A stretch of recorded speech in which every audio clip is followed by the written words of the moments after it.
ახლა კი მივესალმებით ჩვენს საზოგადოებას.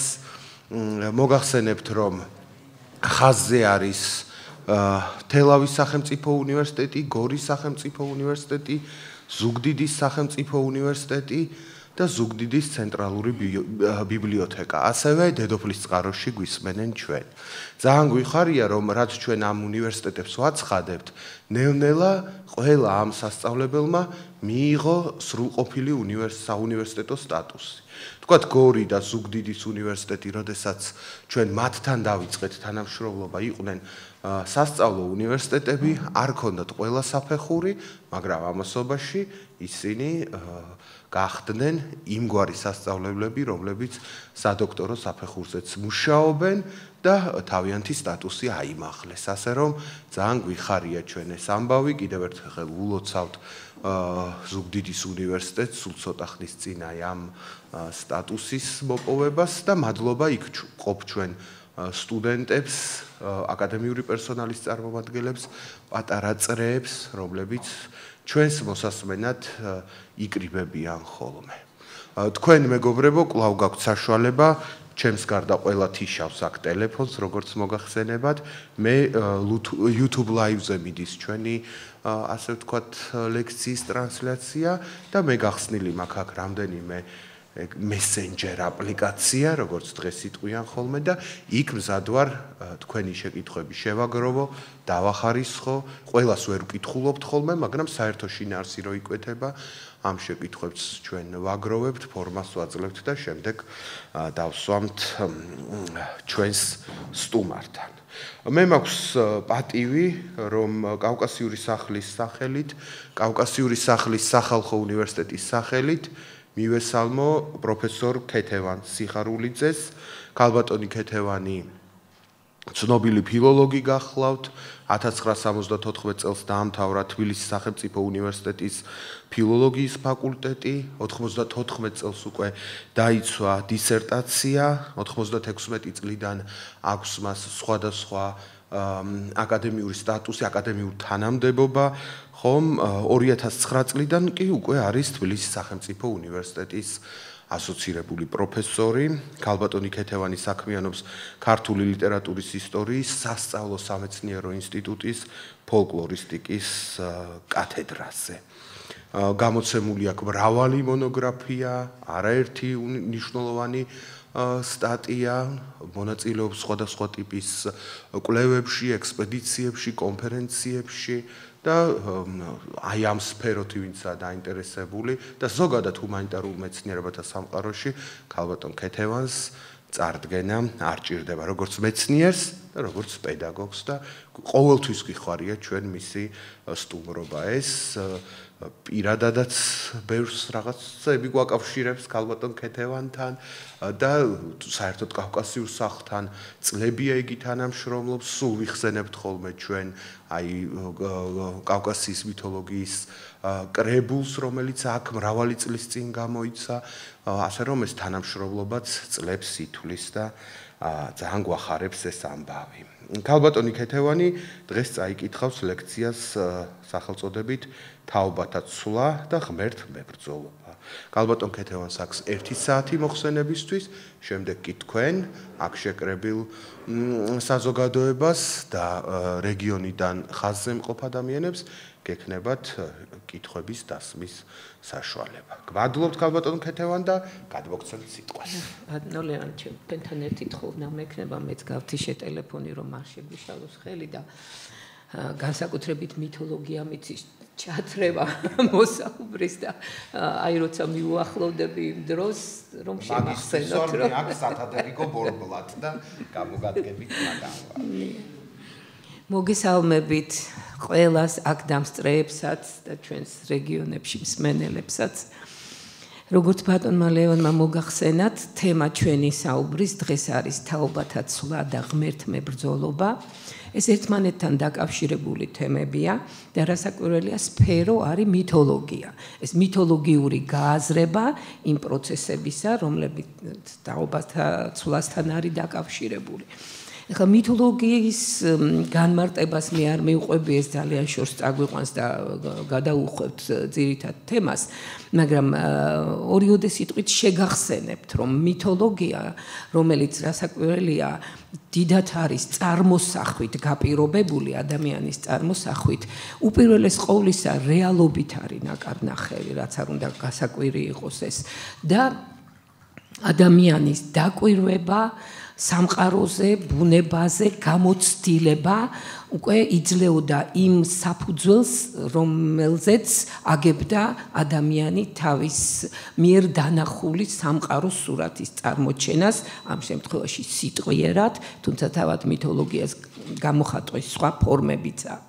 მაგრამ ჩვენ ახლა ამაზე გამამახვილებთ ყურადღებას.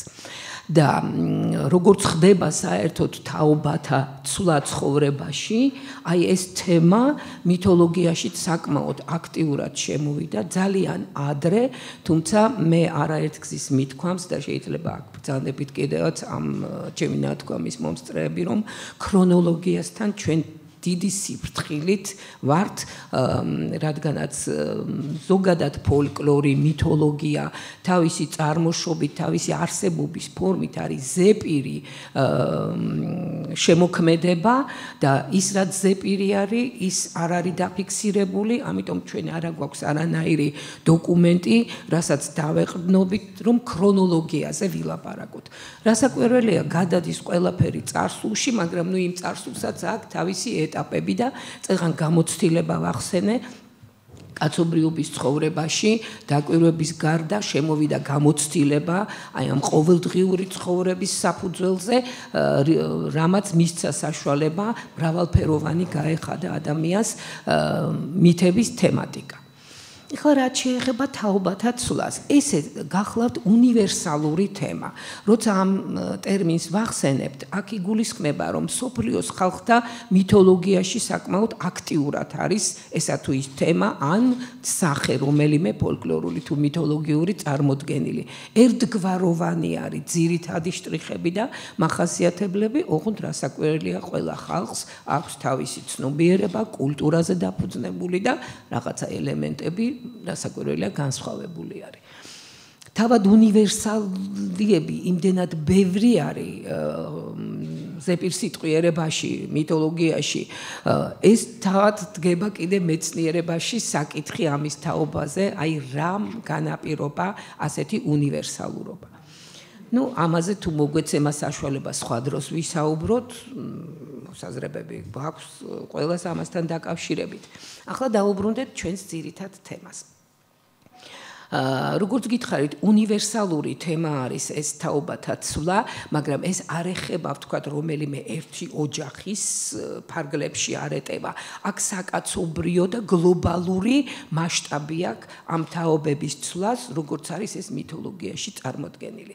მე კავკასიით დავიწყებ და აი კავკასიის ხალხთა გადმოცემების მიხედვით სამი ძირითადი თაობა არის წარმოდგენილი დედამიწის მაცხოვრებლები, რომლებიც გარკვეული ეპოქების შემდეგ ცვლიდნენ ერთმანეთს.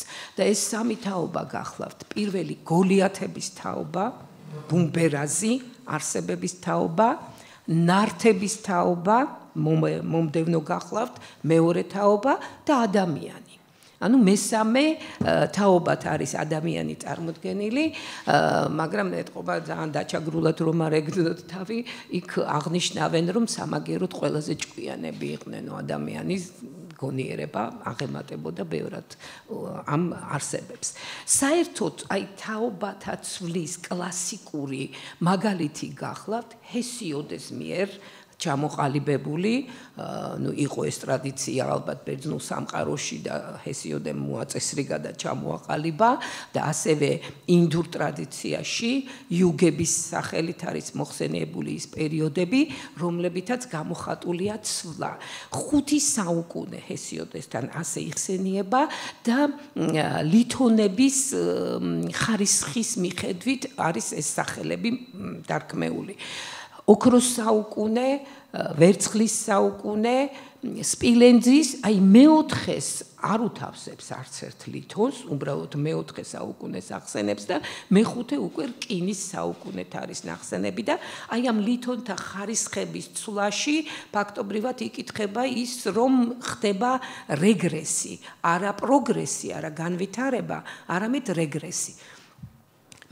ოქროს საუკუნე ეს არის იდილიური ხანა, ფაქტობრივად 64-ის ხატი გახლავთ, ეს საუკუნე, როდესაც ჰარმონია არის ადამიანებსა და ღმერთებს შორის და ფაქტობრივად შრომაც არ უწევთ ადამიანებს ისე კარგად ცხოვრობენ და რძის მდინარეები და სიკვდილი რაღაცა აი ნარ-ნარად მიძინების პროცესი არის და არა მტკივნეული.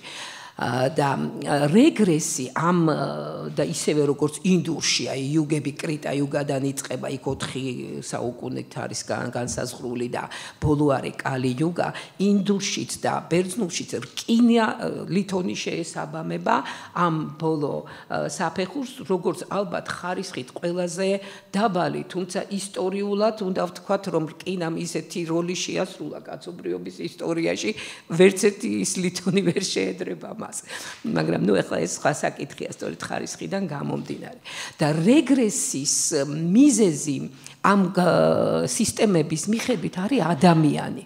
ანუ ღმერთებს კი არ ეკისრებათ ეს პასუხისმგებლობა ამ სისტემის მიხედვით, არამედ ადამიანი, რომელმაც ვერ შეინარჩუნა აი ეს იდილიური ყოფა, ღმერთებთან ურთიერთობა, სხვადასხვა გადმოცემებიც არსებობს იმავე კავკასიურ ფოლკლორშიც გვაქვს მსგავსი გადმოცემა, როდესაც ძალიან ახლოს და კარგად იყვნენ და ესმოდათ ერთმანეთის და ერთმანეთს ესაუბრებოდნენ ადამიანები და ღმერთები, მაგრამ ადამიანი სჩადის ცოდვას, რაღაცა ისეთ საქციელს, რომ ეს კავშირი წყდება.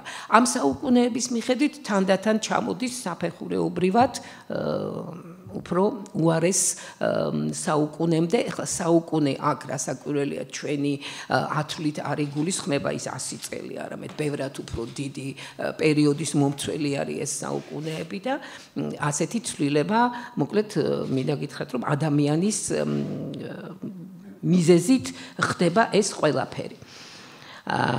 კავკასიურში ასეთი ხაზგასმა, რომ აი ესე გოლიათები, მერე ნართები, მერე ადამიანები, რაღაცა მკვეთრი დაპირისპირება ამ თაობებისა არ არის. აქ აქცენტი კეთდება მოცულობაზე სხვათა შორის.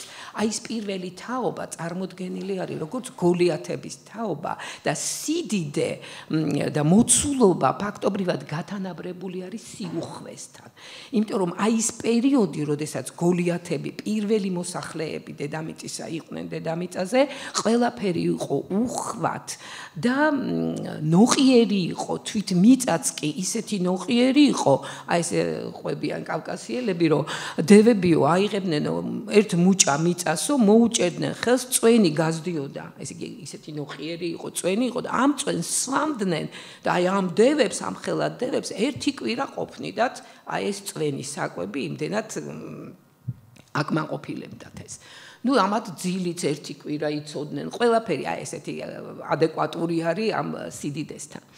საინტერესოა ასევე რომ აი ამ გოლიათებს მიეწერებათ იმ ძეგლების მშენებლობა, რომელიც მეგალითური ძეგლების სახელით არის ცნობილი, მთელ მსოფლიოში არის ეს ძეგლები და საკმაოდ უხვად არის საქართველოს ტერიტორიაზეც მეგალითური, ანუ დიდი ქვებით ნაგები ციხეები, ციხესიმაგრეები, განსაკუთრებით რაოდენობრივად უფრო მეტი არის თეთრიწყაროს რაიონში, ეს ქვები არის პირდაპირ დალაგებული ერთმანეთზე, რაიმე დუღაბით შეწეპებული არ არის ერთმანეთთან და ისეთი დიდი წონის არის, რომ ნუ წარმოუდგენელია, ახლა იმისი ჩვეულებრივი ადამიანისთვის იმის აწევა რაღაც ალბათ ჰქონდათ ისეთი საშუალებები, რითიც ამ ქვებს ერთმანეთზე ალაგებდნენ, მაგრამ აი მერე უკვე მომდევნო თაობა, რომელიც ამ ძეგლებს შესცქეროდა, თვლიდა რომ ეს არის სწორედ ამ გოლიათების სამყოფი ადგილი და მათ მიერ აშენებული. მთიულეთ გუდამაყარში ასეთი წარმოდგენა ჰქონდათ, იქ ქვები იყო, რომელსაც პინებს უწოდებდნენ და ამოღრმავებული იყო ეს ქვები, რაღაცა ცოტა ჯამების ფორმა ჰქონდათ და ესო აი იმ გოლიათების, სხვათა შორის იქ გოლიათს აჯამი ერქვა სახელად და აი ეს აჯამები იყვნენ პირველი მაცხოვრებლები და იმათი ჭურჭელი იყო. ანუ იქიდან იღებდნენ საკვებს აი ამ ჯამებიდან, რომლებიც მათივე გაკეთებულად მიაჩნდა ხალხს. და თავი თუ ასტკივდებოდათ, რაღაცა დიდი რკინის სალტეები ჰქონდათ და ამას შემოიხვევდნენ თავზე და ამეთი იამებდნენ ასე ვთქვათ ამ ტკივილს. და ეხლა ეს გარდასული თაობა, გოლიათების თაობა ამ ხალხური გადმოცემებითაც არის შორეული წარსულის, ანუ შემდეგი თაობები მათ არ მოსწრებიან. მაგრამ საიდან აქვთ ინფორმაცია? ნართების ეპოსშიც არის ასეთი რამ ნახსენები ოსური დარეჯანიანთა ციკლის ამირანის თქმულების ვერსიები გახლავთ ოსური აი იქაც ნართი ცხენით მიემგზავრებიან და გადაეყრებიან დიდ ძვალს ჩონჩხის ნაწილი არის ან შეიძლება ზოგჯერ თავის ქალა იყოს ნახსენები ახლა ამას არ აქვს არსებითი მნიშვნელობა და ისეთი დიდია რომ აი ეს მხედარი ცხენიანად ეტევა და გადის ამ ძვალში და უჩნდება ინტერესი ადამიანი ცნობის მოყარეა მოგეხსენებათ და ღმერთს თხოვს რომ მაჩვენეო რა გააცოცხლეს რომ ნახო ეს ვინ არის რა არის და ზოგ შემთხვევაში აი ვარიანტები არის რომ ღმერთი გააცოცხლებს მაგრამ თვალის სინათლეს არ აძლევს ამ დიდ არსებას რომ რაღაცა არ დააზიანოს ამ უზარმაზარმა და თავად ეს დიდი არსება გოლიათი უყვება აი ამ გმირს პერსონაჟს გადმოცემის ვინ იყვნენ როგორები იყვნენ რომ აი ესეთი სიუხვე იყო კარგად ცხოვრობდნენ და ამირანის თქმულებაშიც არის ეს დეტალი შემოსული თავად ამირანიც გარკვეულწილად როგორც ჩანს აი იმ გოლიათების შთამომავალიც არის ვერსიებში ჩანს ეს ნიშნები და ამირანიც დასჯილი არის და მას ღვთისგან მიცემული აქვს პური რომელსაც ხელს მოუჭერს და რძე გაზდის ამ პურს ესე იგი ჩვენ დროსო ისეთი სიუხვე იყო და ისეთი სიკეთით სავსე იყო ის პერიოდი რომ პურს რძე გაზდიოდა და ის ადამიანი რომელიც ხვდება გოლიათს იმის პურს სისხლი გაზდის და არც ისეთი ნუყიერი არ არის. ანუ რისი თქმა მინდა ეხლა ის 5 საუკუნე რატო გიხსენეთ რომ აქაც აი ამ დეტალებში მაინც საგრძნობი ხდება იგივე იმ დეგრადაციის პროცესი როგორც ჩანს, იმიტომ რომ იმათ დროს ეს ყველაფერი იყო საკმაოდ უხვი და კარგად ცხოვრობდნენ ესენი. ეხლა რაც შეეხება თავად ამ გოლიათებს და მე გვიანდელ გადმოცემებშიც ფიგურირებენ თითოეულად თითქოს დარჩენილი არის აი ამ ძველი თაობის წარმომადგენელი, რომლებიც არიან მდიდრები, ანუ ქონება აქვთ. ეს ქონება არის ცხრის ფარა ძალიან ხშირ შემთხვევაში მწყემსები არიან ესენი და ყველაფერი აქვთ სიუხვე ასევე ნიშანდობლივი არის და აი ეს მოტივი რომელიც ზღაპარში არის გადმოსული თუ გახსოვთ თქვენ არის ზღაპრები თუნდაც ხუთკუნჭულა აი ამ დევისგან რომ მოაქვთ ან მოლაპარაკე ინსტრუმენტი და ან კიდე ცხვრების ფარა ყავს და გამორეკავს ეს გმირი აი ამ მითოლოგიური პერსონაჟების რუდიმენტები გახლავთ უკვე ზღაპრის პერსონაჟებად რომლებიც იქცნენ და აი გადაყვათ აი ამ ზღაპარშიც ეს სიმდიდრის ნიშანი მათი ასეთი სიუხვის ნიშანი. ეხლა საინტერესო ის არის რომ შემდეგ უფრო გვიანდელ გადმოცემებში ხდება აი რა პროცესის მომსწრეები ვხდებით ჩვენ რომ მომდევნო თაობა ცდილობს მიითვისოს ის სიმდიდრე რომელიც აქვთ ამ გოლიათებს ისინი ამას ართმობენ და მათ შორის უკვე ჩნდება წინააღმდეგობა უნდა გითხრათ რომ თავად აი ეს თაობათაცვლა ეხლა მე რაც გესაუბრეთ აი ამ გადმოცემებში ადამიანებზე არის აქცენტი გაკეთებული მაგრამ აი ძველი ცივილიზაციების მითოლოგიაში ჩვენ უნდა ვისაუბროთ იქ კოსმოგონიაზე კოსმოგონიურ პროცესებზე ანუ სამყაროს შექმნაზე სადაც იკვეთება სწორედ აი ეს თემა შემოდის თაობათა ცვლა და იქ ადამიანი არ ფიგურირებს.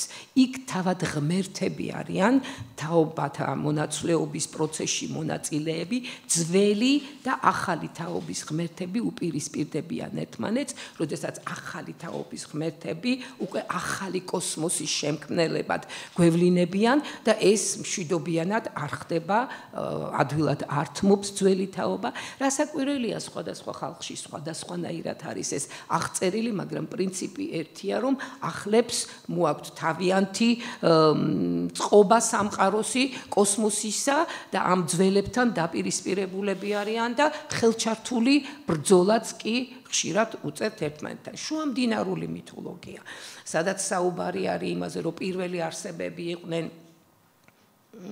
უჩვეულებრივი არსებები,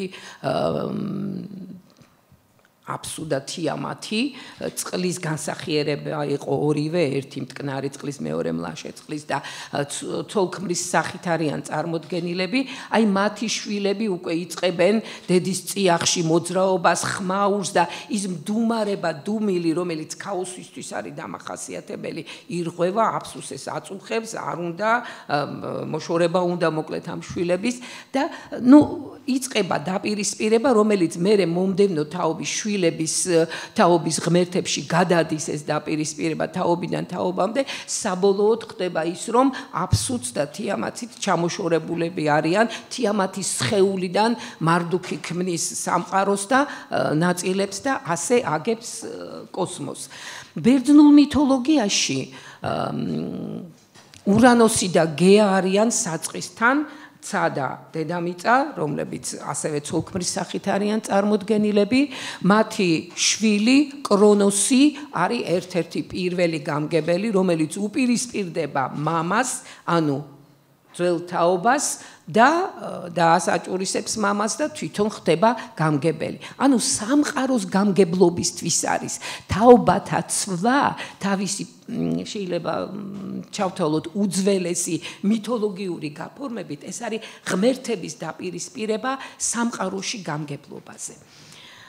ამან სხვათა შორის თავის მხრივ მოიტანა მერე უკვე დასჯილი და მიჯაჭვული პერსონაჟის სახე, იმიტომ რომ აი აქ არის საწყისი ამ თემისა, ამ კოსმოგონიურ მითებში, სადაც დუალისტური შტო იკვეთება, დუალისტური მითები ისევე კოსმოგონიური მითები გახლავთ და ორი ღვთაება უპირისპირდება ერთმანეთს, როგორც წესი ერთი უკვე იღებს იმ მოცემულობას ორივე, რომ ერთი არის უარყოფითი, მეორე არის დადებითი და ფაქტობრივად ბოროტისა და კეთილის დაპირისპირებაში გადავიდა ეს ადამიანთა წარმოსახვაში და ასე გაფორმდა მითოლოგიაში.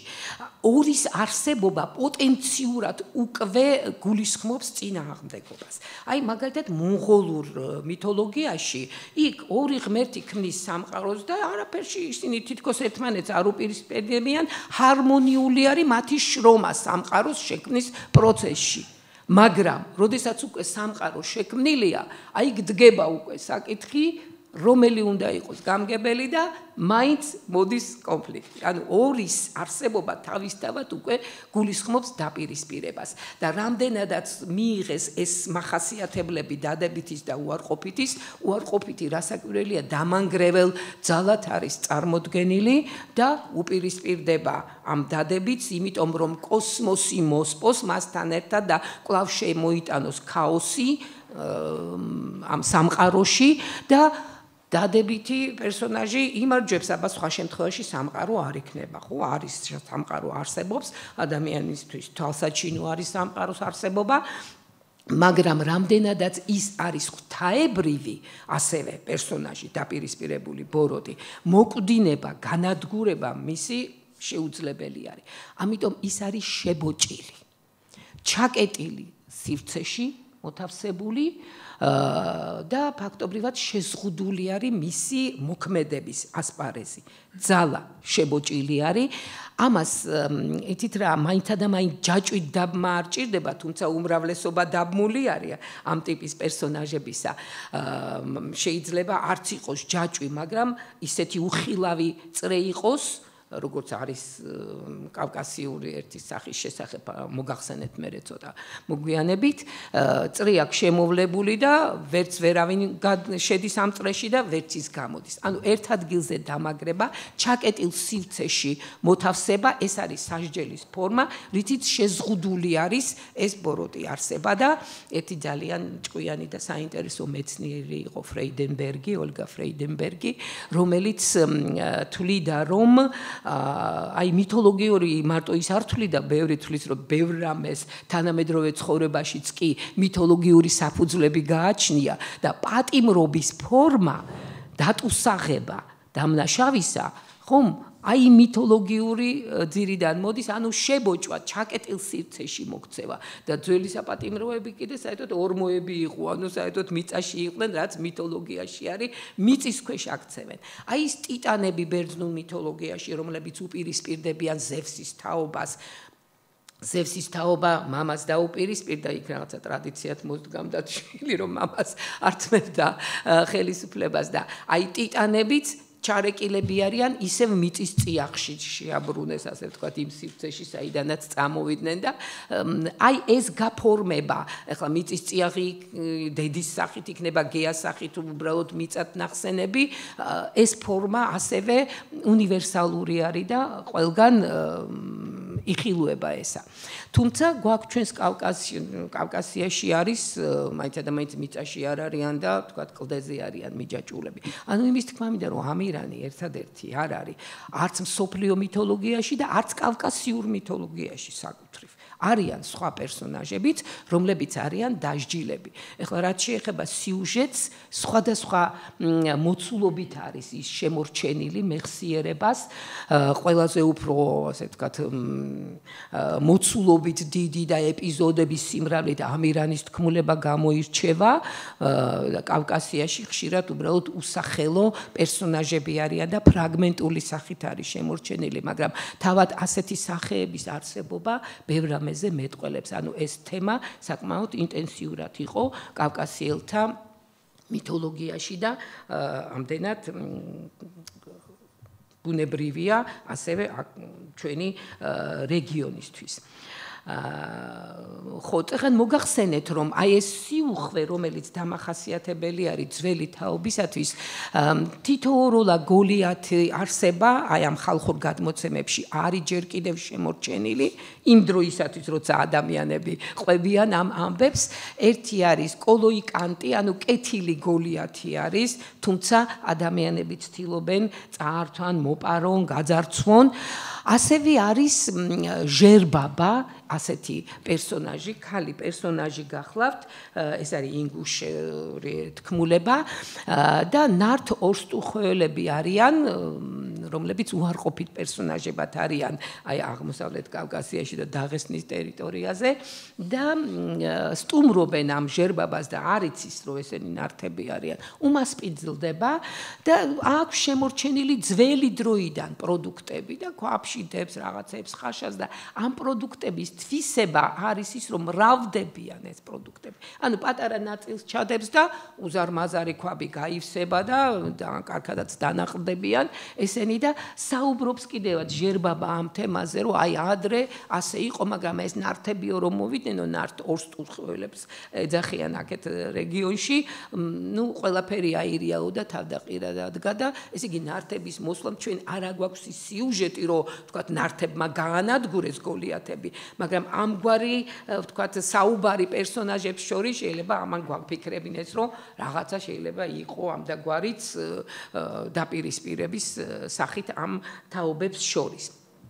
საინტერესო არის კავკასიაში გოლიათი ქალები, რომელიც ასევე მარტო კავკასიური ფოლკლორის კუთვნილება არ გახლავთ, უნივერსალური არის. გოლიათის სახე არის უნივერსალური, ძალიან საინტერესო მოვლენა არის თავისთავად, იმიტომ რომ გამოსახულებებიც არსებობს სკანდინავიიდან მოყოლებული არქტიკის ჩათვლით კლდეზე ნახატებია ქვებზე გამოსახული და მათ გვერდით ადამიანებიც არიან გამოსახული თვალსაჩინოებისთვის, რომ თქვა დიდი ადამიანი არ ეგონოთ, არამედ ადამიანი, პატარა არსება და გოლიათი მის გვერდით. ასევე გოლიათი ქალები, რომლებიც არიან მებრძოლი ქალები.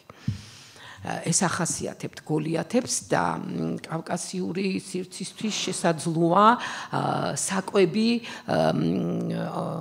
ამორძალების მითმაც მისცა, რომელიც მთლად მითი აღარ გამოდგა და სინამდვილე გამოდგა, იმიტომ რომ არც თუ დიდი ხნის წინ აი იმ ტერიტორიაზე, სადაც სკვითები მოსახლეობდნენ, სამარხები მიაგნეს, არიან დამარხული მებრძოლი ქალები სხვადასხვა ასაკის 13 წლიდან დაწყებული 40 წლის ჩათვლით, რომლებსაც ნაჭრილობებიც აქვთ სხეულზე, ანუ ნაომარი და იარაღთან ერთადაც არიან დასაფლავებულები. და აი არ არის გასაკვირი, რომ ასე ინტენსიურად არის წარმოდგენილი მებრძოლი ქალის სახე, რომელმაც გოლიათის აღნაგობა მიიღო ხალხის წარმოდგენაში. და ძირითადად იცით საქორწინო თემასთან მოხდა მათი დაკავშირება, თავის შესაფერი საქმროს ეძებს გოლიათი ქალი კავკასიურ გადმოცემებში, რომ ოღონდ ჩაცმული არის მამაკაცურად, ებრძვის და ვინც მას დაამარცხებს, ის ხდება მისი ქმარი. და იმ გოლიათებისგან მემკვიდრეობით აქვს ასევე ქონება მიღებული, ანუ მითოსურ სახეს მემკვიდრეობას გულისხმობ მე, რომ ისიც არის ქონების ქონე და საინტერესოა სხვათა შორის ამირანის თქმულებაში ამბრი არაბის თან შესახვედრად მიდის ამირანი, გაიგო რომ აი ესეთი უძლეველი გმირი იყო, იმიტომ რომ აღარავინ აღარ დარჩა, ყველას შეებრძოლა და მოსპოკიდევაც ყველანი ამირანმა ვინც კი მის წინააღმდეგ წამოვიდა, მაგრამ ამბრი გარდაცვლილი არის, ზოგი ვარიანტით კი ცოცხალია, მაგრამ აი უნდა მოკვდეს და სანამ ცოცხალია, რომ შეძლონ საფლავამდე მიყვანა ურმით მიყავთ და ფეხი აქვს ჩამოგდებული და ისეთი დიდია ეს ამბრი სწორედ როგორც ძველი თაობის გოლიათია, იმიტომ რომ მის ფეხი მიწაზე რო ეთრევა, აი ღრმა ღარს აკეთებს, აი მოაკ თხრის ლამის მიწას და დედამ მოყვება და ამირანს თხოვა რომ აუწიეო ფეხი და ურემზე დაუდეო და ვერ დაძრა ამირანმა. და მე ამ ქალმა ძალიან ისეთი ირონიულად აი ის ქვეყანაც კრულია, სადაც შენ ამირანობდი, თავს იხურავდი ჩაჩქანსა, ბოლოზე ჯაჭვიანობდი, წესი თუ იყოს დედათი რაღაცასავით გინადირებდი, მათრახის წერსა მოგდებდი, ცის გიდელ გაგრებდი. აი ხა წესი არ არის და თან გლოვი არ არის და ქალი ვარო თორე რისი თქმა მინდა, რომ აი ეს ახლა იქ არ არის ნათქვამი, რომ გოლიათია, მაგრამ ამ ამბრის დედა არის და ისე ემუქრება ამირანს თავად გოლიათს და გმირს, რომ გასაგებია, რომ ეს შესაძლებლობა აქვს. ანუ ამის თქმა მინდა, რომ აი კავკასიურ ფოლკლორში და მითოლოგიაში ქალებიც არიან გოლიათები, წარმოდგენილნი აი ამ მამაკაც გოლიათებთან ერთად. ეხლა რაც შეეხება გოლიათების სახეს, დროთა განმავლობაში კავკასიაში გოლიათების სახე ერწყა დევების სახეს და ძალიან ხშირად ჩაანაცვლა ხშირ შემთხვევაში სრულად, როგორც მაგალითად აღმოსავლეთ საქართველოს მთიანეთში. ეხლა დევი თავისი წარმოშობით ეს სახე, ფოლკლორულ მითოლოგიური სახე, აღმოსავლეთიდან შემოვიდა საქართველოში და როგორც ჩანს, იმდენად ბევრი ჰქონდა საერთო ამ გოლიათებთან ნიშან-თვისებები, რომ ძალიან ადვილად დაუკავშირდა. იცით, სესხებაზე როცა ლაპარაკობენ, რაღაცის გადმოღებაზე, არაფრით ეს არ მოხდება. ენაშიც არ არის ასე და არც ერთ სივრცეში და მათ შორის არც ფოლკლორში, რომ აი რაღაცა მოვიდა და პირდაპირ ჩაჯდა. აქ ისეთი წინააღმდეგობა ხდება, ისეთი აი ხახუნი ძალა რომ თუ მოაქცევს სათავისოდ და დაიმსგავსებს, მხოლოდ იმ შემთხვევაში ჩაჯდება მიმღებთან. და აი ამ შემთხვევაშიც დევის სახე კარგი მაგალითად შეიძლება იყოს, იმიტომ რომ იქით თუ განვიხილავთ, როგორ არიან ისინი წარმოდგენილები და როგორი დაიმკვიდრეს ადგილი ჩვენთან, ჩვენს ფოლკლორში, კავკასია მაგალითად მხედველობაში, მარტო საქართველო არა, ხომ? აი კარგი მაგალითია საიმისოთ, რომ ძალიან გავდნენ ამ გოლიათებს და ადვილად ამიტომ შეერწყდნენ და ჩაენაცვლნენ კიდევაც. ეს გოლიათები არის, ეს დევები უკაცრავად არიან ყველა იმ ნიშნის მატარებელი, რაც მოგახსენეთ გოლიათებთან დაკავშირებით, ის სიმდიდრეც აქვთ და ისინი არიან გამგებლები. მაგრამ მოდის მერე უკვე ახალი თაობა, ამ შემთხვევაში ახლა აღმოსავლეთ საქართველოს მითოლოგიას თუ გავყვებით ღვთისშვილების სახით და იქ უკვე დევები არიან უარყოფით პიროვნებად, უარყოფით არსებებად დახასიათებული აღმოსავლეთშივე ისინი უკვე უარყოფითად იქცნენ, თუმცა თავიანთი საწყისით ისინი არ იყვნენ ბოროტები, ეს არის ღვთაებრივი არსებები, რომელთა სახელიც ამას მიუთითებს სანსკრიტულში დაევა, ეს ღვთაებას ნიშნავს, საიდანაც მოდის ეს სახელი დევი და დევი დიოს თვითონ ზევსის სახელით დიოსი გახლავთ, ანუ ღვთაებრივი, ის რა ძივნი მერე არის ვთქვათ რუსულში, ეს ამ ძირიდან მომდინარეობს, მაგრამ ძალიან დამახასიათებელი არის რელიგიებისათვის, აი რელიგიების ცვლას მოყვება სახეთა ინვერსია, ანუ გადაადგილება პერსონაჟებისა, განსაკუთრებით აი ძლიერი პერსონაჟების, რომელთა დავიწყება და გაქრობა არ არის ადვილი, ისინი რჩებიან, მაგრამ იცვლიან ნიშანს, გადადიან უარყოფითში, როგორც აი ხშირად ვახსენებ ხოლმე საკოორდინაციო ღერძს. გახსოვთ ალბათ ხო პლუს მინუსები რო არის განაწილებული და თქვენ რამდენადაც ისინი ქვემოთ ჩადიან აღარ აქვთ ის პოზიცია. აი კარგი ნათქვამი აქვთ ქართველებს ხალხში. დევებიო ადრე ზეპირად იყვნენო, ანუ ზედაპირზე დადიოდნენ. მერე ღვთისშვილებთან ბრძოლის შემდეგ დამარცხდნენ და ჩარეკეს. როგორც ტიტანები შერეკეს დედამიწის წიაღში და სხვა არსებები ჩაკეტეს, უფრო მეტად მიწის გულში, ესენიც ღვთისშვილებმა მოაქციეს მიწისქვეშეთში, თუმცა მოსპობით არ მოუსპიათ, იმიტომ რომ ყავთ დაბმულები, ჯაჭვით და როცა ჭირდებათ, ამოუშვებენ კიდევაც და დამნაშავე ადამიანს ხშირად დევსაც მოაჩვენებდნენ, მოეჩვენებოდა, შეშინებოდა და ამითი რაღაცა რა ვიცი მობილიზება მოეხდინა თავის ანუ იყენებდნენ კიდევაც ამათ ხო მაგრამ ეხლა რისი თქმა მინდა რომ აქ ეს დევები როგორც გითხარით უარყოფით არსებებად კი არიან წარმოდგენილი მაგრამ თლად ყველაფრის წაშლა არ ხდება აი ამ აღმოსავლეთ საქართველოს მთიელთა გადმოცემებში ესენი არიან მჭედლები და მჭედელი თელ მსოფლიოში ეს არის გამორჩეული მითოლოგიური პერსონაჟი, რომელიც დემიურგიც არის, ანუ შემქმნელი, სამყაროს ან თანამონაწილე არის შექმნაში, ან ზოგჯერ თვითონ ქმნის, თვითონ ჭედავს, ჭედს, უბრალოდ სწორი ფორმა ეს იქნება, ჭედს სამყაროს და დევი, რომელმაც მჭედლობა იცის, ახლა ის ბრიყვი ვერ იქნება, ხო? ეხლა რითი ცდილობს ხალხი რომ გაანეიტრალოს ესა რომ კიო აკეთებნენო იარაღსო მაგრამ არ იცოდნენ გამოყენებაო მე ეხლა თუ ვინმე მიცით კალევალა თუ არა და დაინტერესდებით და წაიკითხავთ იქ სწორედ იმ ნივთიერებათა ცოდნაზე არის აქცენტი გაკეთებული შემოქმედი ოსტატი თუ არ იცნობს ნივთს და შიგ შემავალ ნივთიერებას ის ვერ გააკეთებს ვერაფერს და ეს მაგიურ ცოდნასთან იყო დაკავშირებული და საერთოდ სინამდვილეში მჭედლობა არ იყო თლად გახსნილი ის ხელოვნება რომელიც და ტექნიკა რომელიც მჭედლობას სჭირდებოდა და საიდუმლო იყო ეს საქმიანობა ამიტომ ეს მჭედლები ქურუმების რანგშიც გვევლინებიან და როცა დევს ეს შენარჩუნებული აქვს მე ვფიქრობ რომ ესეც არის რუდიმენტი ანუ ნარჩენი იმ ძველი სახიდან როდესაც ისინი ბევრად აღმატებულნი იყვნენ და სამყაროში პრიორიტეტული პოზიცია ეკავათ, გამგებლები იყვნენ თუ რაღაცის გამგებლები აუცილებლად იყვნენ და ეჭირათ ეს უფლებები. და როდესაც წამოვიდა უკვე ახალი თაობა და დაუპირისპირდა მათ, ხომ, წაართვეს ეს გამგებლობა და მართლაც დევების გადასხვავებით, ასე მიმართავენ მთაში დევების გადამსხვავებელო ღვთისშვილებს, სადიდებლებს, როდესაც წარმოთქვამენ. მერე უკვე მათ რელიგიაც ჩამოაყალიბეს თავიანთი და რა არის საინტერესო, რომ უმრავლესობა საკულტო ადგილებისა არის დევების ნამოსახლარზე აგებული. ანუ ის ადგილებიც საკრალური არის თავისთავად. ხო, ჩვენ შეგვიძლია ახლა თქვათ იმითი თანამედროვე ადამიანის მიდგომით ახსნათ, რომ გაწმინდეს ის ადგილი, უწმინდური იყო, რახან დევი იყო, მაგრამ მოდი ვთქვათ, რომ იქ ის ადგილები ყოველთვის არის განსაკუთრებული, სადაც ღვთაებრივი არსებები იყიდებენ ფეხს და სახლობენ და იმ ადგილებს თავისი ენერგეტიკა აქვთ და სწორედ იმიტომაც ეს ადგილები დაიმკვიდრეს არა მხოლოდ მათი ასე ვთქვათ ხელისუფლება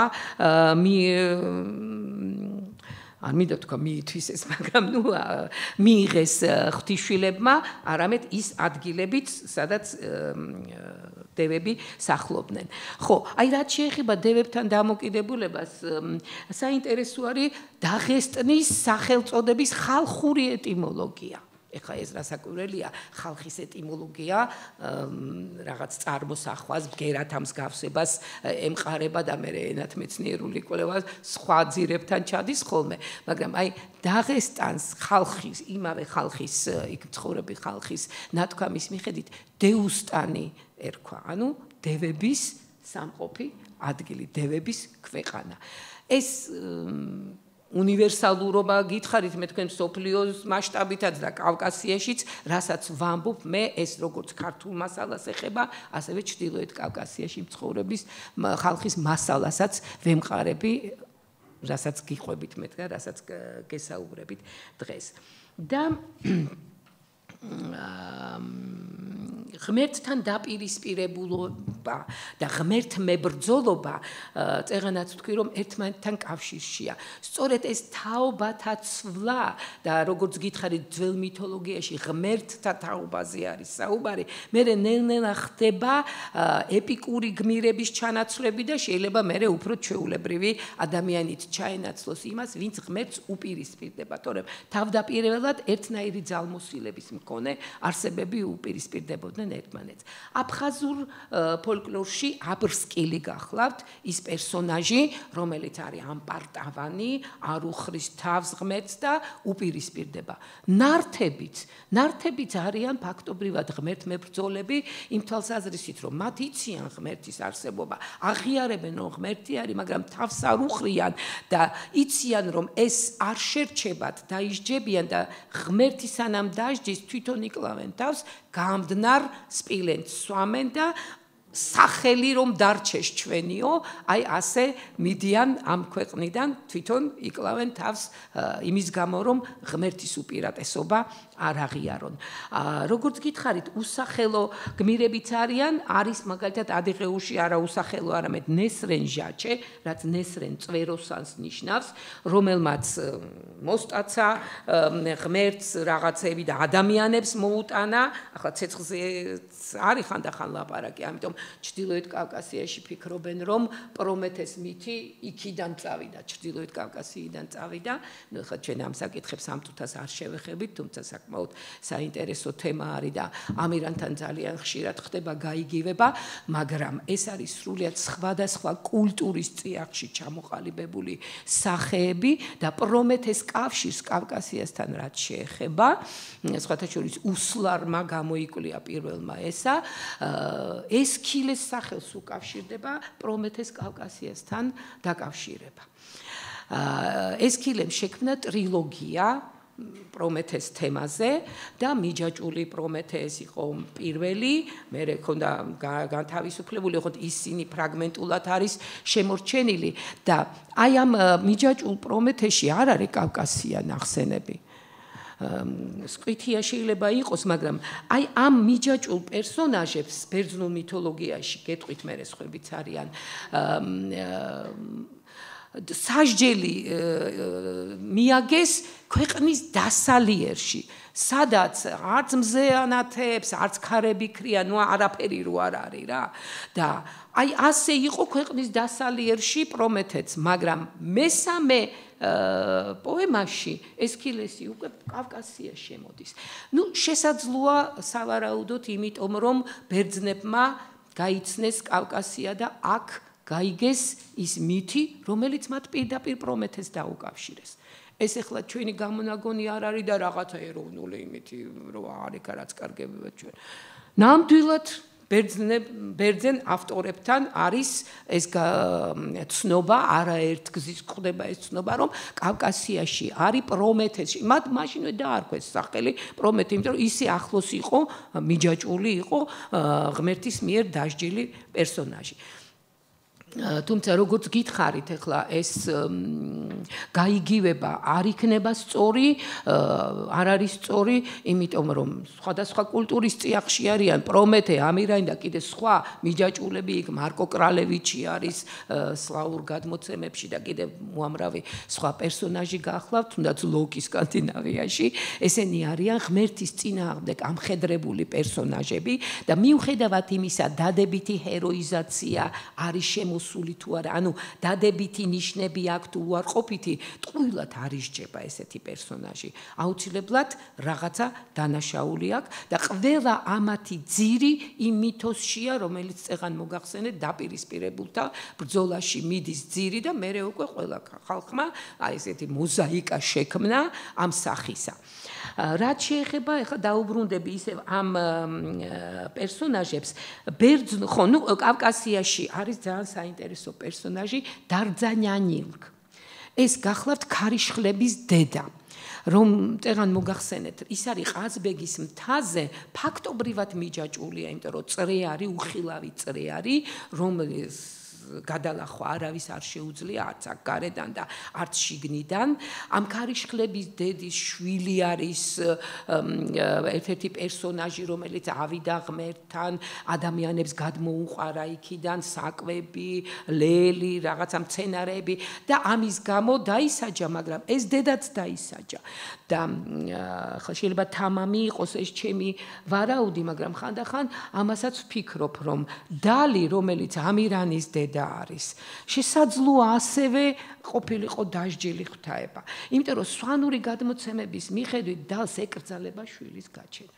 ღმერთი ხოშაღერბეთ, ქვია დიდ ღმერთს, უკრძალავს შვილის გაჩენას და ჩუმად მშობიარობს მე კლდეში და რაღაცა რო გადმოუვარდება გერლის სტაცებს პირს და მონადირე დაუბრუნებს. იმიტომ რომ დალი ვერ გამოდის იმ სივრციდან, ჩაკეტილ სივრცეშია ისიც იმ დაბურულ ტყეში თუ კლდეებში უფრო მეტად და თან რაც მთავარია, როდესაც ამირანს ის ვერ აჩენს, ეს უდღეური ბავშვი არის, იმიტომ რომ ამ მონადირის ცოლმა ვისთანაც მას ჰქონდა ურთიერთობათ მები შეაჭრა, სასიცოცხლო ძალა დააკარგვინა და სინანულით ამბობს რას? ამას რომ ჩემს მუცელში დასცლო და თვითონ ღმერთს შეებრძოლებოდა და რა ვიცი ახლა ეს რაღაცა დაპროგრამებასავით ჟღერს თითქოს. რამდენი რამ არის დაკარგული, მაგრამ აი მითოლოგიას აქვს ის თვისებაც, რომ მარცვლები შეიძლება იყოს გაფანტული, შენახული, რადგან შეიძლება მოგცეს საშუალება, რომ წარმოვიდგინოთ, ახლა ხელოვნურად კი არ უნდა აღვადგინოთ და შევქნათ რაღაცა არარსებული, მაგრამ ამდაგვარი. ანუ დარძანიანილგის მსგავსად არ არის გამორიცხული, რომ დალიც იყოს დასჯილი ღვთაება და რისი თქმა მინდა, ახლა აი ამ კავკასიელი პერსონაჟები უსახელო გოლიათი არის ერთი, რომელიც იმიტომ არის დასჯილი, რომ ნაპრალთან მივიდა, სადაც არ შეიძლებოდა ჩახედვა, ანუ საკრალური სივრცე არის, დაარღვია ეს აკრძალვა, რომ რაღაც ღვთაებრივი საიდუმლოს გაგება უნდოდა და ამის გამო არის დასჯილი და მიჯაჭული ისევე კავკასიის მთებზე. რაც შეეხება ბერძნულ სამყაროს, იქიდან კავკასიისკენ მორბიან ის დასჯილი პერსონაჟები, რომლებიც არიან კრონოსის თაობაზეც არის ასეთი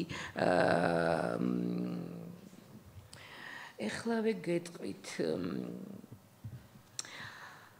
ხო, იყო ესეთი ისტორიკოსი კლეანთე, რომელთანაც არის ასეთი ცნობა, რომ კრონოსი, რომელიც ზევსს გაექცა თავის შვილს, აი სწორედ ეს ტიტანომახია, როდესაც იწყებოდა, კავკასიაში გამოიქცა. აქ უნდოდა თავი შეეფარებინა, აქ იყო ბორეასის სარეცელი. ბორეასი ერთ-ერთი ქარია მითიური ქარებიდან, რომლის ადგილსამყოფელად კავკასია არის წარმოდგენილი და აქ შეაფარა თავი. ტიფონი, ასევე რაღაც აი სატანის ტიპის არსება არის ბერძნულ მითოლოგიაში, ისიც კავკასიაში მოდის და აქ კლავს ზევსი ტიფონს. პრომეთე, ну ესქილეს წყალობით თუ სხვა გადმოცემები ედო კიდე ამას საფუძვლად კავკასიაში არის მიჯაჭული და ეს კავკასია ბერძნებმა წარმოიდგინეთ ქვეყნის დასალიერად. წეგან რომ ვახსენე, რომ ქვეყნის დასალიერში აქცევდნენ მეთქი დასჯილ პერსონაჟებს, ხომ? როდესაც უკვე კავკასიას მოადგნენ და ამ კავკასიის მთებით მიღებული შთაბეჭდილებაც ეთყობა ამათაც იმოქმედა მათზე და აი ქვეყნის დასალიერი და ამიტომ ეს პერსონაჟებიც აქეთკენ გადმოასახლეს. თუ კი ისინი აქეთ მოდიან, კავკასიელი დასჯილები კავკასიაში იბადებიან, კავკასიის მთებზე არიან მიჯაჭულები და კავკასიის მთას ამბივალენტური დატვირთვა ეძლევა. არის როგორც ღვთაებათა სამფლობელო, ასევე დასჯის ადგილი. და აი ის რომ აი ბერძნების ცნობიერებაში კავკასია იყო ქვეყნის დასალიერი, ალექსანდრე მაკედონელის ლაშქრობის დროს, აი მე მგონი ეს პლუტარქე, ფსევდოპლუტარქე ყვება ამას თუ არა, ფერეკიდეს კიროსელი. როდესაც მათ ქედი დაინახეს მდინარე ინდისა და ოქსუსის გამყოფი ქედი, ინდოეთზე არის საუბარი. ჩათვალეს, რომ ეს კავკასიაში მოვიდნენ და კავკასია უწოდეს კავკასიონი იმ ქედს, რომელიც იქ ნახეს. ერთი რამე მინდა ასე ვთქვა დასკვნისათვის ვთქვა, რომ რაც შეეხება ტიტანომახიას, აი წეგან ვილაპარაკე აღმოსავლეთ საქართველოს მთიელთა გადმოცემებზე, დევებთან ამ ღვთისშვილების ბრძოლაზე, საერთოდ აი მეცნიერთა მიერ აღიარებულია ასეთი რამ, ძალიან ესეთი ავტორიტეტულად ამას ამტკიცებენ და ასეც არის ფაქტობრივად, რომ კოსმოგონიური მითები მთელი თავისი დუალისტური და დაპირისპირები და ყველა პროცესით მხოლოდ განვითარებულ ხალხებში ჩანს, რომლებმაც მიაღწიეს ლამის ცივილიზაციასთან მივიდნენ, სახელმწიფოებრიობა ჩამოაყალიბეს, ან მივიდნენ იქამდე, რომ სახელმწიფოებრიობა ჩამოყალიბებულიყო, აი ამ ხალხებში არის კოსმოგონიური მითები. და იცით, ახლა ჩვენ თუ ამ კავკასიურ მასალასაც ცოტა კრიტიკულადაც გავიაზრებ და ჩაუფიქრდებით, მე ვფიქრობ, რომ ბევრ რამეს იმეორებს და ჩვენ კი ხელთ არ აგვაქვს ასეთი გადმოცემები, აღარ არის კავკასიაში, სადაც კოსმოსის შექმნაზე არის საუბარი. მაგრამ აი ეს გადასჯილი პერსონაჟები, ამ ტიპის დაპირისპირებები, იმავე ღვთისშვილთა და დევების დაპირისპირებაში მე პირადად აი ძველი კავკასიური ტიტანომახიის გაახლებულ ვერსიას ვხედავ, რომელიც უკვე შემოინახა ამ ეპოქაში შექმნილმა, როდესაც ჩამოყალიბდა ღვთისშვილთა მითოლოგია. და თავად ის ფაქტიც, რომ კავკასიაში ხდება ეს ყველაფერი და მიჯაჭვულებით კავკასიაში არიან, შესაძლოა იყოს იმისი დასტური, რომ ეს კავკასიური ვერსია ტიტანომახიისა იყო ადგილობრივი, ორიგინალური, ამ უნივერსალური მითოლოგიის ფონზე აქაც შეიძლება ყოფილიყო მსგავსი გადმოცემები.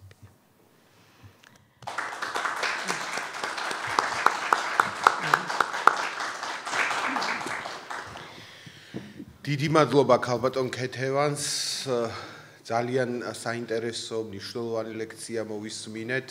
ქალბატონ ქეთევანს კი ჰქონდა არჩეული ეს ერთი ხაზი, მთავარი ხაზი, თაობათა ცვლა, ღმერთმებრძოლობა, მაგრამ აი ამ მოკლე დროში მან მოახერხა, რომ მის მიერ მოტანილი ამ უამრავი მაგალითით გვამოგზაურა აღმოსავლეთ საქართველოშიც და დასავლეთ საქართველოშიც. ჩვენ ნახეთ და მოვისმინეთ პარალელები სკანდინავიური მითოლოგიიდანაც და შუამდინარული მითოლოგიიდანაც. ასე რომ მე მგონია, რომ ჩვენს მიზანს მივახციეთ და ამ მოკლე დროში ქალბატონ ქეთევანის დამსახურებით ძალიან ფართოდ, მრავალი ფორმით, სხვადასხვა ალტერნატივების საფუძველზე დავინახეთ აი ეს უნიშნელოვანესი ამბავი, რაც გახლავთ ეს თაობათა ცვლა, მერე აჯანყებები ამ ღმერთების მიმართ, მათ წინააღმდეგ ბრძოლის სხვადასხვა ფორმები და მე მგონია, რომ თითოეულ თქვენგანს, ვინც ამ თემებით ხართ დაინტერესებული, მოგეცათ, ასე ვთქვათ, მოტივაცია,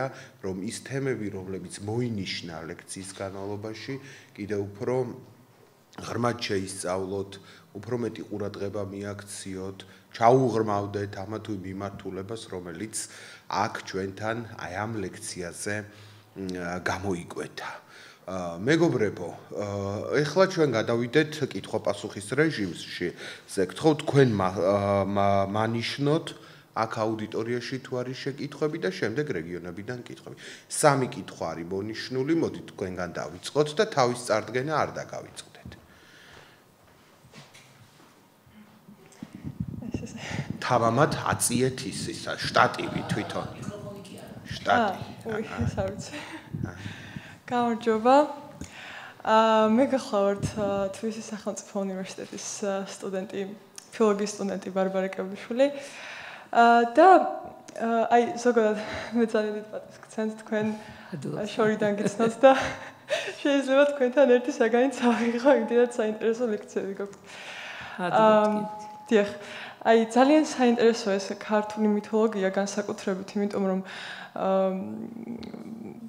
აი ზოგი ფანტასტიკად მიიჩნევს ზოგადად მითოლოგიას და ძალიან ბევრი რეალური ჩემი აზრით მითოლოგიაში უფრო მეტი რეალობაა ვიდრე სიტყვაზე ისტორიაში. ძალიან თამამი განაცხადია, მაგრამ როდესაც სხვადასხვა კონტინენტზე არსებული მითოლოგიებთან არის ძალიან დიდი საერთო გვაფიქრებს საერთო რეალურ არქეტიპებზე.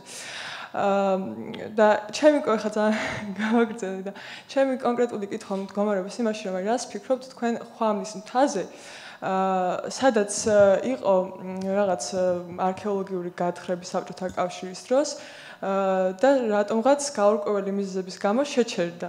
ხო და იქ ძალიან ბევრი საინტერესო პიქტოგრამა იყო აღმოჩენილი, მათ შორის იყო ესეთი ანხის ჯვარი, რომელიც ქალდეველებთან ძალიან კავშირშია. და არსებობს საქართველოში სოფელი ანქი და ანქი ეს ბერძნულად ანხი ნიშნავს სათავეს, ხო, როგორც ვიცით და აი ძალიან საინტერესოა ამ ხრივ აი ხვამლის მთა და მისტიკური ადგილია,აღალი ენერგეტიკული ველის ასე ვთქვათ და აი რას ფიქრობთ თქვენ ამასთან დაკავშირებთ? აი თქვენი აზრი მაინტერესებს როგორც კვლევარის. ხო, ეხლა იცით რა, ხვამლის მთა მე არ მიკვლევია და გასაიდუმლოებულია ძალიან ბევრი რამე იქამდე მე. გადმოცემები ბევრი არსებობს, რომ შიგნით გველეშაპია ხვამლის მთაში და წევს ეს გველეშაპი და იქიდან მდინარე გადმოდის, ვერძის თავა ქვია იმას და რომ გადაბრუნდება ერთ მხარეს, მოდის ეს პატარა მდინარე არის ღელესავით, მეორე მხარეს გადაბრუნდება და ჩაკეტავს. რომ იქ განძი არის, სამეფო განძი არის, მაგრამ ვერ გეტყვით ახლა სინამდვილეში რა არის გარკვეული ენერგეტიკა როცა არის და ესეთი გასაიდუმლოება როცა ხდება უკვე ოფიციალურ დონეზე, იქ თავისთავად უნდა ვივარაუდოთ, რომ ძალიან ბევრი რამ შეიძლება იყოს ისეთი, რომლის გახმაურებაც არ უნდათ. მე მაგალითად მოგიტანთ, მეგობარი მყავდა მარტყოფიდან არის და იქ მარტყოფთან ახლოს აპარანია მე მგონი ესეთი სახელწოდების ადგილი აღმოაჩინეს სამარხები უზარმაზარი ადამიანების, ახლა გოლიათების არა, მაგრამ ჩვეულებრივი ადამიანების, ოღონდ ძალიან დიდი სიგრძის და ძალიან მალე დახურეს და აღარავის აღარ უშვებდნენ იქ. აი ამიტომ ახლა იმავე იმ სამარხებზე მხოლოდ ეს ვიცი რო არის ხვამლის მთისა არ იყოს. უფრო მეტის თქმა მე ახლა ამ წუთას არ შემიძლია. თავად ხალხის დამოკიდებულება იმის მაჩვენებელია, რომ რაღაც ნიშნები არსებობდა, რაც აგრძნობინებდა ხალხს, რომ რაღაცა იყო და ვინ მონაწილეობდა, რა ეპოქას ეკუთვნის, მართლა არის შიგნით რაიმე, თქვათ ისეთი შეიძლება უცხო პლანეტელების მოტანილი რა ვიცი. ამიტომ ამაზე მე ხალ პასუხს ესეთ კონკრეტულად ვერ გაგცემთ, მაგრამ ხვამლის მთა როგორც მითიური მთა ეს აი ეს ვიცით მის შესახებ. უფრო დეტალურად ხო ვერაფერს ვერ გეტყვით. იმედია მომავალში გაირკვევა რა ხდება ხვამლის მთაზე. ხო, ხა ხვამლი იგივე ხომლი და მნათობთან არის დაკავშირებული და ამიტომ ახსენე უცხო პლანეტელები, რომ შესაძლოა ეს სახელიც რაღაცა ძველი დროიდან მოდის, შეიძლება იყო რაღაცა რა ინფორმაციაც ძველ თაობას ნაწილობრივ ჰქონდა და სახელი შეიძლება ამაზეც მიუთითებდეს. მეტი ვერაფერს. მადლობა ძალიან. დიდი მადლობა. თქვენ გქონდათ ხო შეკითხვა შემდეგ თქვენ და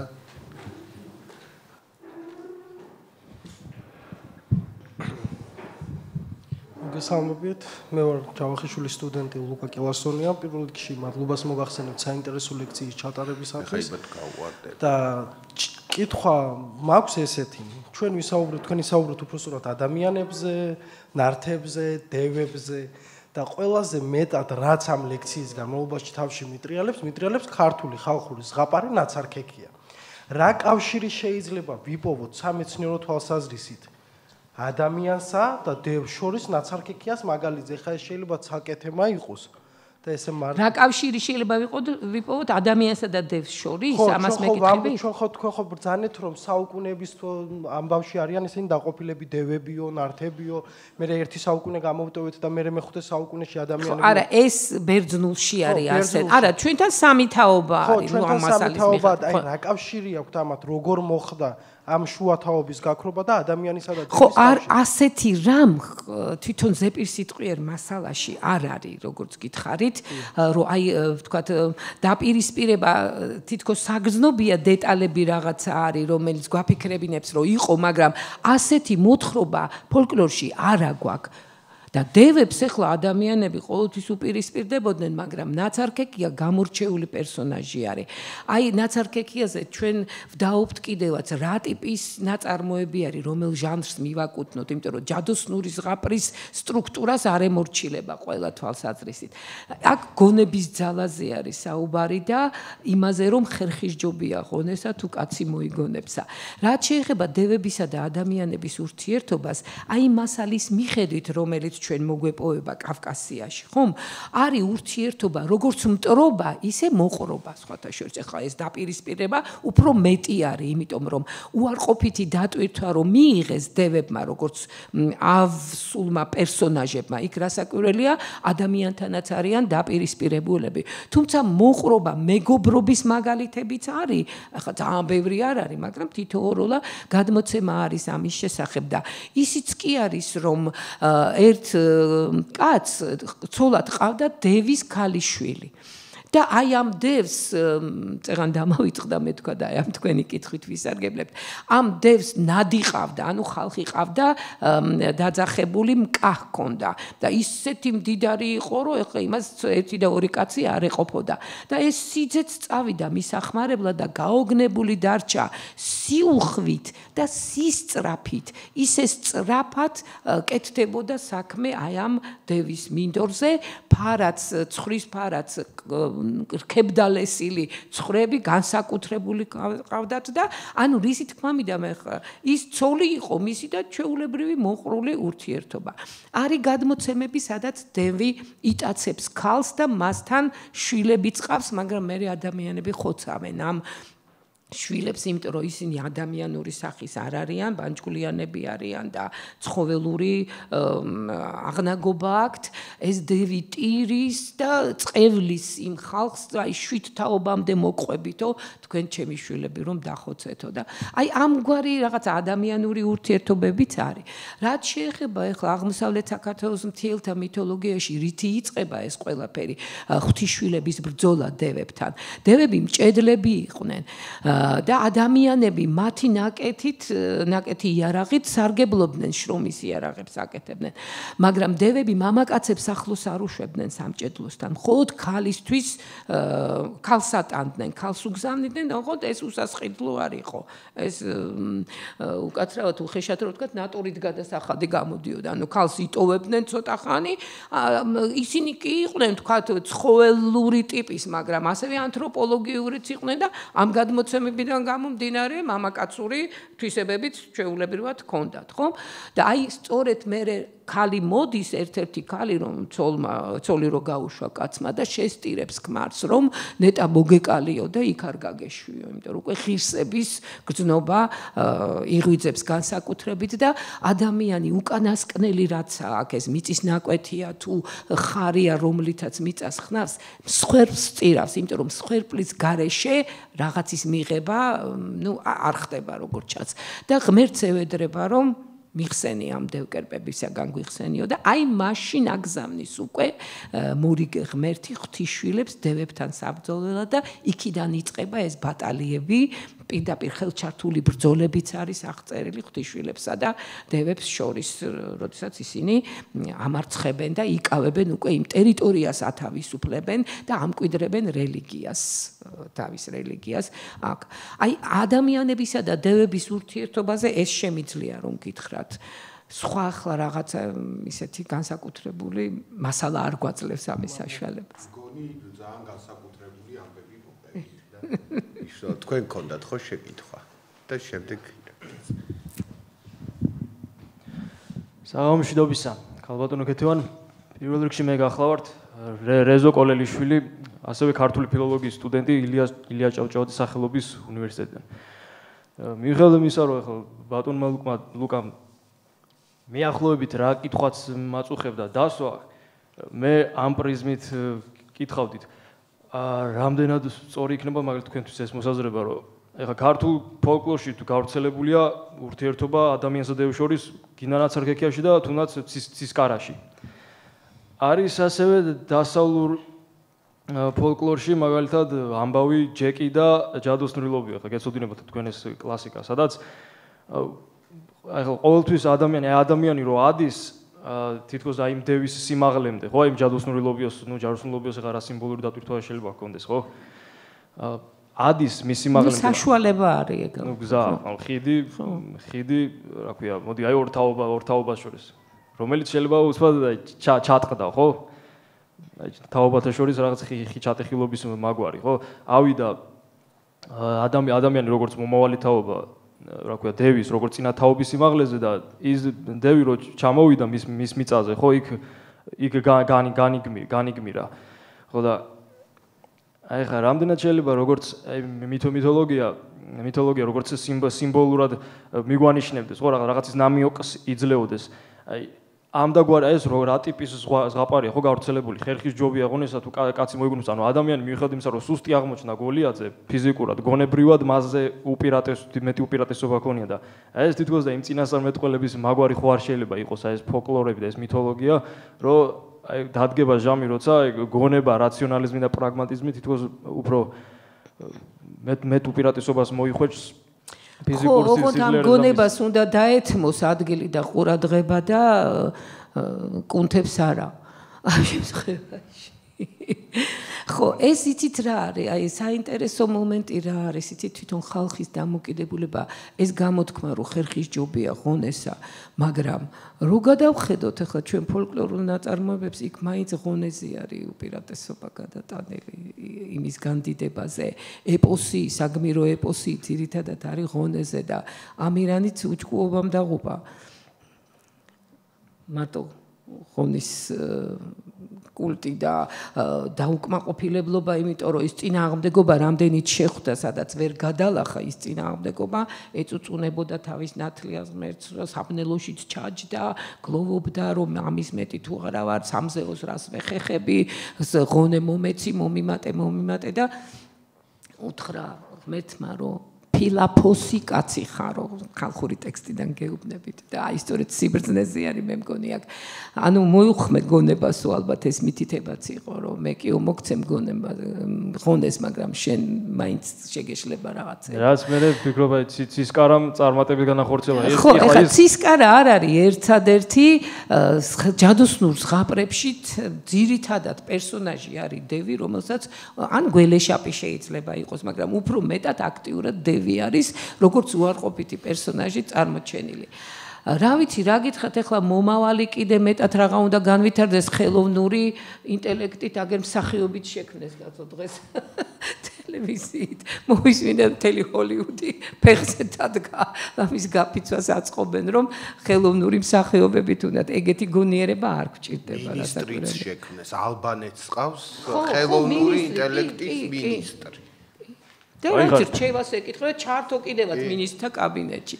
ხო არ ვიცი ახლა მე აი თქვენ რამდენად დავაკმაყოფილეთ თქვენი ცნობის მოყარეობა, გონიერებას ყოველთვის ენიჭება უპირატესობა იქ გამოცანები აბა რატო შეიქმნა ხალხურში რომ აი გონება ევარჯიშებინა ადამიანს დიდაქტიკური მოტივებით მაკეთკენ არის მიმართული მაგრამ არანაკლებად ფიზიკური ძალა იმიტომ რომ გაითვალისწინეთ თქვენ ის ძველი საზოგადოება სადაც ბევრი იყო დაპირისპირება და სწორედ ფიზიკური ძალა ძალიან მნიშვნელოვანი იყო ამიტომ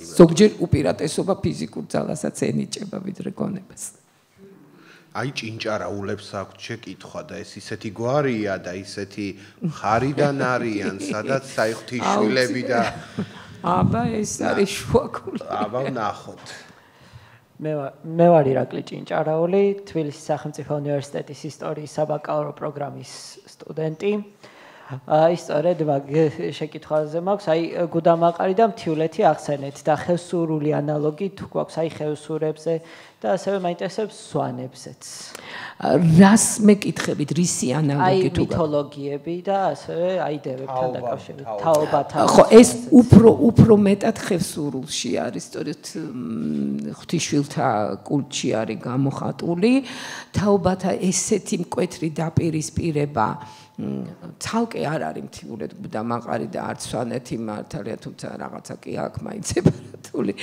თავისი მითოლოგიური ძირები მაგრამ აი ესე გამოკვეთილი როგორც გვაქვს ჩვენ იმიტომ რომ ეს რელიგიამ განაპირობა ღვთისშვილთა კულტმა განაპირობა რომ ასეთი რელიგიური სისტემა ჩამოყალიბდა და ანდრეზების სახით ასე მყარად შემოინახა იქ თუ მსგავსი რაიმე იყო არ არის შემორჩენილი და კვალიც არ ჩანს ასეთი მკვეთრი დაპირისპირებისა და ეს იმის ბრალი ხო არ არის რომ ბევრი არქეოლოგიური წყარო რო არ მოგვეპოვება ან არქეოლოგია კიდე უფრო გვეხმარება ჩვენ არა გვაქვს წერილობითი წყაროები თავარი მიზეზი ეს გახლავთ ბევრი რამის დაკარგვისა ის რაც გვაქვს სხვათაშორის იმ ბერძნებთანაც და სხვა ხალხთანაც მეორეული არის მაგრამ ნუ წერილობითი არის მეორეული არის იმიტომ რომ აი ცოცხალი მითოლოგიური ტექსტები ხო იქიდანაც არა გვაქვს ბერძნული მითოლოგია მთლიანად არის ლიტერატურული ნაწარმოებების შედეგად გამოყოფილი მითები კუნი რომელიც იყო ერთ-ერთი პირველი გამომცემელი ნუ რუსულ ენაზე ბერძნული და მე რომაული მითებისა ყოველი მითის ბოლოს წერდა მე რომ აქ ყოველ შემთხვევაში იმ ძველ გამოცემაში რომელი ნაწარმოებიდან იყო აღებული ანუ ცოცხალი სახით არ იყო მაგრამ ნუ მაინც აი ამ წერილობითმა და ლიტერატურაში გადასვლამ ეს მეტნაკლებად შეინარჩუნა ჩვენთან ძალიან ბევრი რამ დაიკარგა იმის გამო რომ ჩვენ არ გვაქვს წერილობითი წყაროები რასაკვირველია ეხლა ქრისტიანობის ხანაში როდესაც იდევნებოდა ძველი და წარმართული ვინ რას დააფიქსირებდა და შემოინახა ეთნოგრაფიამ. ამიტომ როდესაც ჩვენ მითოლოგიაზე ვსაუბრობთ, მარტო ტექსტებს კი არ ვემყარებით და ტექსტები იმდენი კი არა გვაქვს, რამდენიც უნდა იყოს. ეთნოგრაფიული მონაცემები ვკარნახობს, იმიტომ რომ ეს უშუალოდ ერთმანეთთან კავშირში კი არა ერთმანეთისგან ერთი მთლიანობა არის და ის ეთნოგრაფიაში შემორჩენილი წესჩვეულებები, წარმოდგენები გვაძლევს საშუალებას რომ მითოლოგიაზე ვილაპარაკოთ, რომ აი რა წარმოდგენები ჰქონდათ, რის საფუძველზეც ესა თუ ის წესჩვეულება შეიქმნა და შენარჩუნდა. მადლობთ და ასევე აი თუშებზეც თუ არის მსგავსი რამ კიდევ აი ასე თაობათა დაპირისპირებაზე არა, ასე როგორც მოგახსენეთ, ყველაზე უფრო გამოკვეთილი არის სწორედ ხევსურეთში და ისიც რელიგიურმა სისტემამ განაპირობა, რომ ასეთი სახით გვაქვს ჩვენ ეს შემორჩენილი. დიდი მადლობა. გამოკვეთა ჭინჭარაულმა ხევსურეთის უპირატესობა, ხო? კითხვის საშუალო, ვიტომ თვითონ არა. ჩვენ გვატკბები. მეორე რიგში იყო შეკითხვა, როგორც მახსოვს, ხო? თუ არა? კი ბატონო, მაშინ რეგიონიდან წავიკითხავ შეკითხვას. გორიდან გვეხმაურებიან ქალბატონ ქეთევან და აქვთ ასეთი კითხვა. რამდენად არის შესაძლებელი თაობათა ცვლა აი ამ ღმერთ მებრძოლეობის გარეშეო? ანუ ეს ორი მოვლენა მაინც და მაინც ყოველთვის ერთმანეთთან დაკავშირებულია თუ აი თაობათა ცვლამ შვიდობიანად არ ხდება გადაბარება არჩევნების გზით. როგორც წესი ეს არის დაპირისპირება და საკმაოდ მწვავე დაპირისპირება, იმიტომ რომ სამყაროს გამგებლობაზე არის საუბარი და ართმობს ის ძველი თაობა. არ უნდა რომ დათმოს და როგორც წესი ბრძოლით არის გამოხატული. კი ბატონო და კიდევ ერთი შეკითხვა არის თქვენ ახსენეთ რომ აი გოლიათის სახე და თვისებები ერწყმება უკვე ქალის სახეს ეს ხო არ მიანიშნებს აი მაშინდელ საზოგადოებაში ქალის როლის განსაკუთრებულობასო კითხულობენ ან უპირატესობასო ხო არ არის ეს დაკავშირებული გარკვეულწილად რაღაც პატრიარქალურ წესრიგებთან და ასე შემდეგ ხო მებრძოლი და გოლიათი ქალის სახე ასევე როგორც მოგახსენეთ მარტო საქართველოში და კავკასიაში კი არ არის არამედ სკანდინავიაში მთელი ისინი არის სახეობები ამ ტიპის არსებებისა რა გითხრათ ახლა საერთოდ ქალის სახე არის ძალიან მნიშვნელოვანი პირველი საწყისი მითოლოგიურ სისტემაში და რელიგიაშიც, იმიტომ რომ ქალღმერთით იწყება და კავკასიაში განსაკუთრებით საგრძნობი ხდება ეს, რომ ქალი არის წარმართველი დარგობრივ ღვთაებებშიც, როგორც წესი, მდედრობითი სქესის არსებები არიან, იმ შემთხვევაშიც, როდესაც უკვე პატრიარქატის პირობებში მამაკაცებმა დაიკავეს ღმერთებმა პირველი ადგილი არ დაუკარგავს თავისი მნიშვნელობა.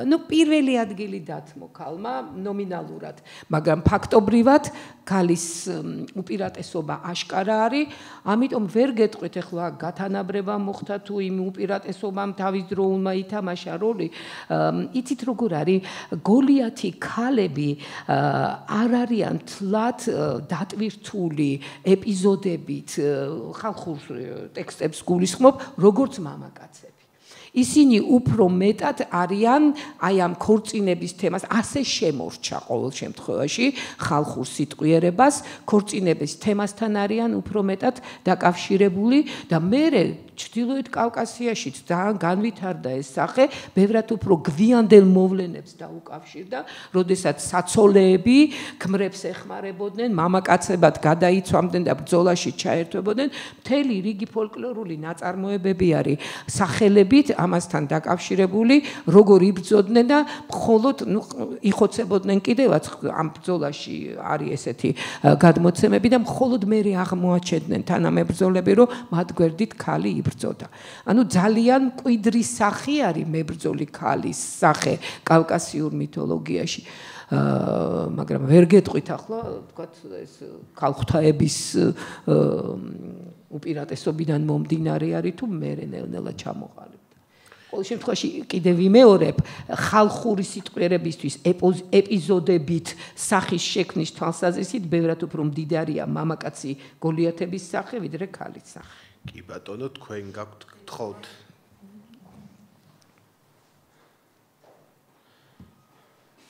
მე ვარ მადინა მაზმიშვილი, არტოთერაპევტი. პირველ რიგში მინდა მადლობა გადაგიხადოთ ძალიან საინტერესო ლექციისთვის. ხვალდილამდე მოგისმენდით. სიამოვნებით და მე კითხვებზე პასუხიც ისეთი კარგი იყო, ისეთი ამომწურავი. მადლობა დიდი.